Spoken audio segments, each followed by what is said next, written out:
Hi, everybody. My name is Kevin Shi. I'm a emergency physician here in Vancouver, as well as a faculty member here at UBC.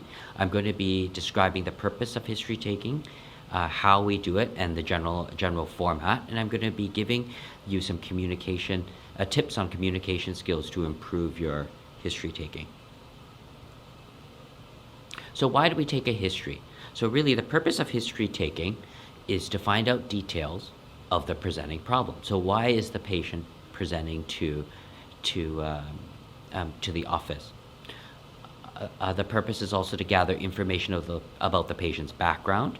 We want to understand the patient illness experience, and we want to use all this information to help determine a list of possible diagnoses, what we call the differential diagnosis, so what we think is going on. And we also want to use this information to help formulate a management plan so that we can help the patient. We're also using this opportunity to help build rapport with the patient. So let me just briefly give you an overview of the different sections of a history. Usually we start with the chief complaint, the history of present illness, and move to the past medical history, the family history, and the social history. We will often we will then move to what we call the review of systems, which is asking questions about general questions that may or may not be related to the present illness. We use all this information to formulate a list of possible diagnoses. I'll now take this opportunity to give a more detailed explanation of each of the sections. Let me take this opportunity now to describe each of the sections in detail. So the first step is what we call the opening, and this is your opportunity to introduce yourself, ask the patient how they would like to be addressed, and explain what you'll be doing. So a common example of the way I may start my interview is to enter the room and then say something like, "Hi, I'm Kevin Shi. I'm one of the emergency physicians here today. Are you Mr. or Mrs. Jones? Is it okay if I call you Mr. Jones? I've been asked to take a history today." Very simple. The step 2 is what we call the chief complaint. And this is to ask the patient to describe why they're here to see you today. So I may say something like, "What brings you to the hospital today?" Or "What brings you into the office to see me today?" Or "How can I help you today?"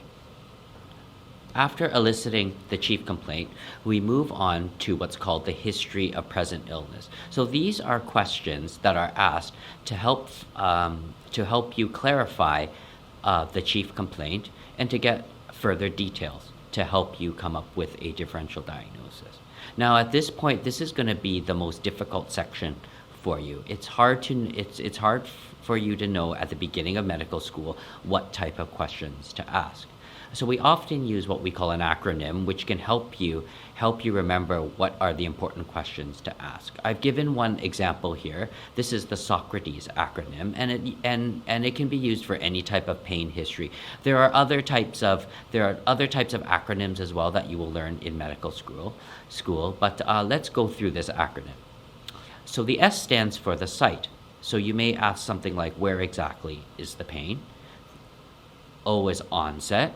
So you may ask something like, "When did it start?" Was it constant? Was it intermittent? Did it start gradually, or did it start all of a sudden? The character, a C stands for character. So how would you describe the pain? Is it a sharp pain, a burning pain, a tight pain? Is it a pressure sensation? R stands for radiation. Does the pain travel anywhere? Does it move to your arm? Does it move to your neck? Does it move down to your legs? A is associations. So is there anything else associated with the pain? For example, fever, sweating, or vomiting. T stands for time course. Does it follow any particular time pattern? Does it come and go, or is it constant? How long does it last? How many days has it been? E stands for exacerbating or relieving factors. So does anything make it better or worse? Food, for example, or exercise? And S is severity. So you may ask the patient, how severe is the pain? Sometimes we use a scale on a scale of 0 to 10. For example, 0 being no pain and 10 being, say, the worst pain you could ever imagine. These are the types of questions you may ask the standardized patient, you may ask a patient to help clarify the chief complaint. And the answers to these questions will help you generate a list of possible causes for their complaint. The other part of the history of present illness is what we call the patient illness experience. So these are a set of questions to help you understand how the patient's illness is affecting them. We often use the mnemonic FIFE or FIFE. You will again learn more about this mnemonic in medical school, but let me briefly tell you what it stands for. So F stands for feel. So you may ask the patient, how does the pain make you feel? Are you worried? Are you worried that it might be something dangerous? Are you scared? Are you uncomfortable? I stands for ideas. Does the patient have any ideas of what might be causing their symptoms? Often when a patient is having a headache or having abdominal pain, they already have they already have an idea or a fear of what might be causing their symptom. Often it could be a cancer, it could be an infection, it could be a heart attack that they're worried about. If they're worried about any particular condition in particular. The next F stands for function. So how is their chief complaint affecting their day-to-day function? For example, somebody who may be having back pain for example, a patient who has back pain might be having difficulty walking up the stairs. They may not be able to go to work because of their pain. It may be so bad that they cannot drive. This is your opportunity to describe how the chief complaint is affecting their function. E stands for expectations. So often patients, before they come to see you, will already have an idea of what type of tests or investigations they would like. Sometimes they think they need blood tests or investigations such as x-rays or CT scans, and this is your opportunity to ask the patient if they have any expectations or thoughts on what might happen today at the visit.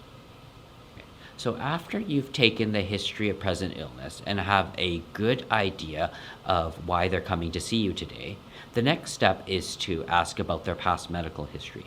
So this is your opportunity to ask them about previous illnesses, for example, hypertension or diabetes, or whether they've had a heart attack in the past. This is your opportunity to ask them about medications that they're taking, both prescription and over-the-counter medications. You may take this opportunity to also ask about hospitalizations or previous surgeries, as well as allergies. In women, it would be also important to ask whether they have any pregnancies in the past or whether they have ever been pregnant. The next step is the family history. So often certain conditions will run in families, and this is your opportunity to ask about their parents, their siblings, or any of their children. The next step is the social history. So in this section, you will ask the patient questions about their relationships, the work that they do, their daily activities. Do they run? Do they jog? Do they practice any sports? In this section is where you'll also ask about alcohol, smoking, or any recreational drugs. You may also take this opportunity to ask them about any stresses in their life, as well as supports that they have.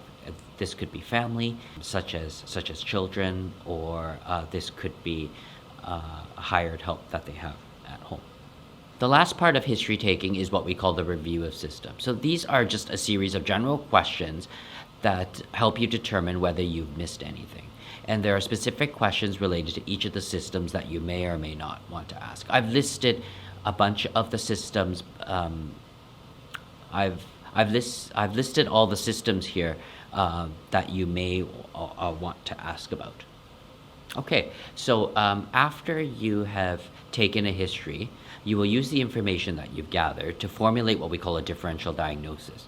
The differential diagnosis is essentially a list of conditions that you think may be causing the patient's chief complaint. In practice, after you have generated your differential diagnosis, you will move on to a physical exam and order investigations to help further narrow your differential diagnosis. So let's just review again the various sections in a history. So when you're taking a history, the first part is the opening. This is really important as it helps build rapport with the patient. You will introduce yourself, ask how you would like to address the patient, and also explain what you are doing today. Then you will ask them what brings them in to see you today, or the so-called chief complaint. You'll move on to the history of present illness, which is essentially a series of questions helping you to further understand the chief complaint. You will then move to the past medical history, where you will ask the patient about any medical problems that they have, or any medications or allergies. Then you will move to the social history, which includes things like their occupation, whether they drink alcohol, whether they smoke or use recreational drugs. You'll move on to the family history to help determine whether there are any illnesses that run in their family. And then if you have time, you can move on to the review of system, which is essentially a series of general questions to help determine whether there's anything that you have missed. Prior to the end of the patient encounter, it is important that you close the interview, and the closing involves at least thanking the patient and indicating that the time has come to the end. That the time has come to an end. Okay, so let's review some communication tips to help make your history taking smoother and to help build better rapport with the patient. Make sure you have an opening statement. So as I mentioned before, introduce yourself, ask how they would like to be addressed, and explain what you are doing. When you're asking questions, it's important to start with open-ended questions and then closed-ended questions. When I say open-ended questions, I mean asking general questions that give the patient opportunity to answer in their own way. For example, an open-ended question would be something like, "Can you please describe the pain?" A closed-ended question would be, would you say your pain is a sharp pain, a dull pain, or a burning pain? Make sure you also explore how the patient's illness is affecting them, the so-called FIFE, or feelings, ideas, functioning, and expectations, as I described earlier. Make sure that you're organized. So a good history taker will avoid jumping from section to section. They will avoid asking about family history and then jumping back to the history of present illness and then jumping to the past medical history. You will follow an organized format. Good history takers also build in empathic statements to help build rapport. An example of an empathic statement is to say something like, I understand that must be very difficult for you, or that must have been frightening for you. This helps to show that you understand what the patient is going through. Make sure you also close the encounter. Make sure you thank the patient and indicate that you are finished. That is the end of the brief introduction to history taking. I understand that is a lot of information for you to digest, but rest assured that you will receive more detailed information as well as a lecture once you start medical school.